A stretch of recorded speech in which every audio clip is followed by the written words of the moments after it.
If GTA 6 became real life for one day, the first thing to give way would not be a stoplight or a storefront window. It would be the quiet agreement that strangers leave each other's cars, wallets, and personal space alone. That agreement is so automatic most people have never noticed it exists, until the day it stops being guaranteed. Picture the scene a few minutes after the rule kicks in. A man stands beside a parked sedan outside a coffee shop, hand resting on the door handle, not pulling it open yet. He is not a criminal, he is testing a theory. If the world really runs on the old rules from the game for the next 24 hours, nobody walking past should stop him. Nobody does. He still does not open the door. He just stands there a little longer than he needs to, because knowing you could do something and actually doing it are separated by something stronger than law. That gap is the whole story. Here is the easy answer people give before thinking it through. GTA in real life means one day of crime. Cars stolen, shootouts, looting, the usual disaster footage. That answer misses the actual shift. The rule that changes for 24 hours is not crime is legal. It is the world behaves like an open sandbox, where almost everything is available and almost nothing has the friction it used to. Doors that used to require keys do not. Police respond to visible chaos the way a game engine does, based on how loud and obvious something looks, not necessarily how dangerous it actually is. Getting badly hurt comes with a steep bill, instead of a guaranteed trip to a morgue. None of that requires anyone to be a criminal. It just removes the small frictions that quietly keep daily life predictable. The first system that breaks is policing logic, and it breaks in a strange direction. In this version of the day, departments find that response scales with spectacle. A man doing donuts in a grocery store parking lot pulls 3 patrol cars in under a minute. A quieter version of wrongdoing. Someone walking out of an electronics store with a box under one arm, calm face, normal pace, draws almost no attention at all.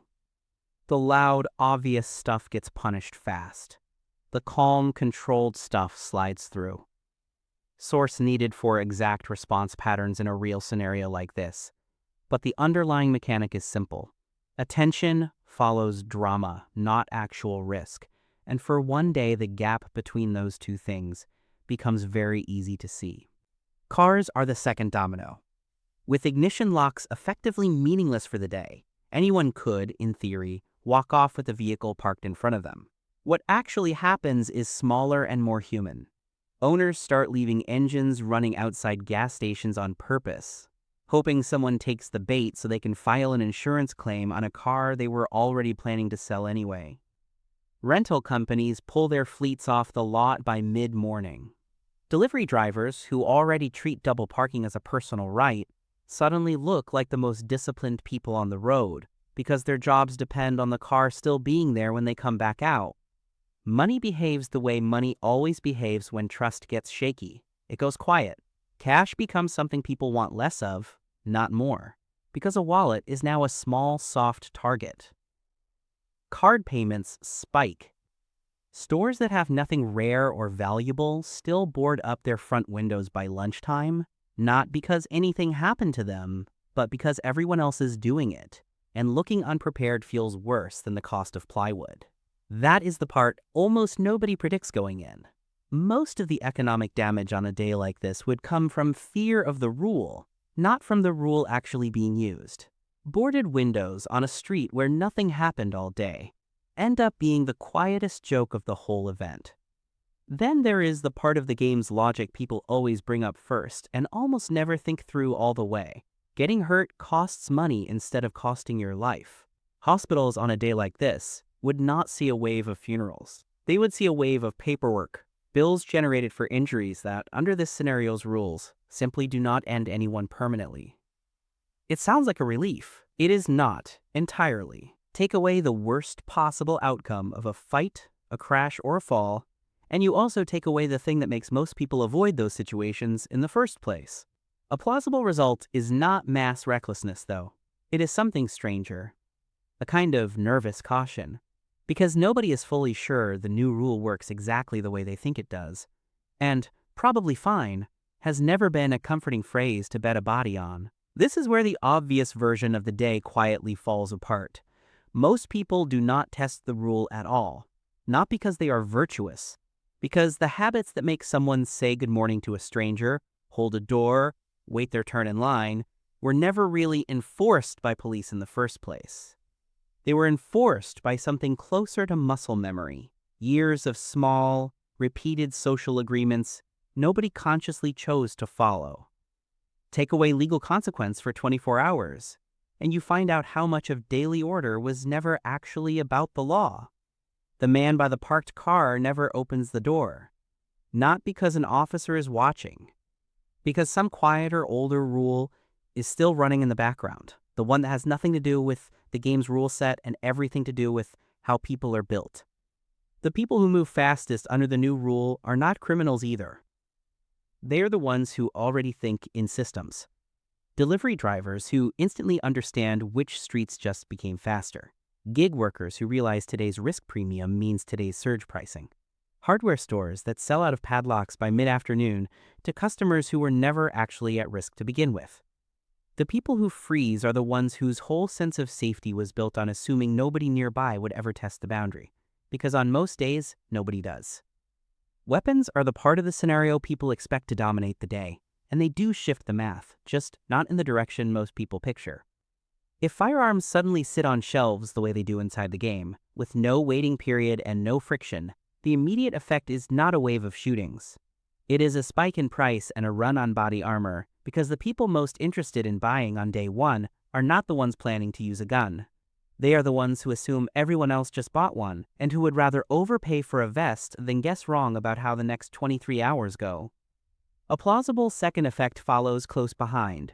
Insurance brokers start fielding calls about coverage for a single day, a product that does not exist yet at 9 in the morning, and exists in a dozen forms by noon.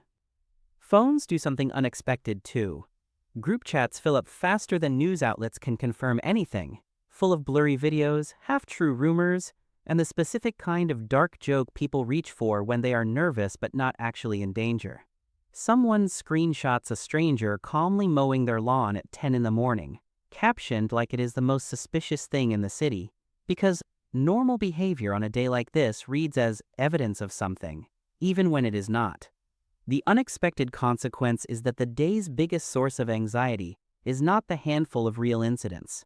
It is the thousands of harmless moments that get treated like warnings because nobody can tell, in the moment, which version of the rule they are actually living inside. There is a quieter trait underneath all of this. For 24 hours, the city becomes more alert and less warm at the same time. People notice more, watch more, hesitate more, before approaching a stranger for directions or small talk. That kind of attention is its own form of safety. It is also exhausting, and it does not feel like the version of safety anyone actually wants to keep around once the rule expires. By the time the 24 hours run out, the loudest parts of the day, the chases, the looting nobody quite committed to, the parking lot donuts are already old news, the kind of thing that gets clipped, argued about online for a week, and then forgotten. The part that sticks around longer is quieter and colder. Strangers hold eye contact a half-second less than they used to. Cashiers double-check the card reader before handing back a receipt. People keep their phones a little closer in crowds, not because anything happened to them personally, but because for one day they found out exactly how thin the agreement holding strangers apart from each other actually is, and thin things do not feel as sturdy once you have seen them stretch. The car outside the coffee shop is still parked there the next morning. Nobody took it. The man who stood by the door for that one long second went home, made dinner, told the story later as a joke at his own expense. The street looks exactly like it did the day before the rule changed, which is the real twist of the whole scenario. The world did not need new laws to survive a day with the old ones erased. It needed the version of order that was never written down anywhere, the one running quietly underneath the version everyone assumes is the only thing holding things together. A day built on the game's logic did not reveal how violent people secretly are.